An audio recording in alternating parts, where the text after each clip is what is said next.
यह है कलश स्थापना की सबसे सही, सरल और प्रामाणिक विधि। जरूरी सामग्री जौ बोने के लिए मिट्टी का पात्र, साफ मिट्टी का एक छोटा घड़ा, कलश को ढकने के लिए मिट्टी का एक ढक्कन, गंगा जल, सुपारी, 1 या 2 रुपए का सिक्का, आम की पत्तियां, अक्षत, कच्चे चावल, मोली, कलावा, रक्षा सूत्र, जौ, जवारे, इत्र, वैकल्पिक फूल और फूल माला, नारियल, लाल कपड़ा, लाल चुन्नी, दूर्वा घास। कलश स्थापना विधि। नवरात्रि में कलश स्थापना देव देवताओं के आह्वान से पूर्व की जाती है। कलश स्थापना करने से पूर्व आपको कलश को तैयार करना होगा, जिसकी संपूर्ण विधि इस प्रकार है। सबसे पहले मिट्टी के बड़े पात्र में थोड़ी सी मिट्टी डालें और उसमें जवारे के बीज डाल दें। अब इस पात्र में दोबारा थोड़ी मिट्टी और डालें और फिर बीज डालें।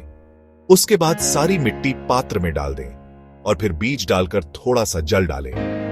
ध्यान रहे इन बीजों को पात्र में इस तरह से लगाएं कि उगने पर यह ऊपर की तरफ उगे, यानी बीजों को खड़ेढी अवस्था में लगाएं और ऊपर वाली लेयर में बीज अवश्य डालें। अब कलश और उस पात्र की गर्दन पर मौली बांध दें, साथ ही तिलक भी लगाएं। इसके बाद कलश में गंगा जल भर दें। इस जल में सुपारी, इत्र, दूर्वा घास, अक्षत और सिक्का भी डाल दें। अब इस कलश के किनारों पर 5 अशोक के पत्ते रखें और कलश को ढक्कन से ढक दें। अब एक नारियल लें और उसे लाल कपड़े या लाल चुन्नी में लपेट लें। चुन्नी के साथ इसमें कुछ पैसे भी रखें। इसके बाद इस नारियल और चुन्नी को रक्षा सूत्र से बांध दें।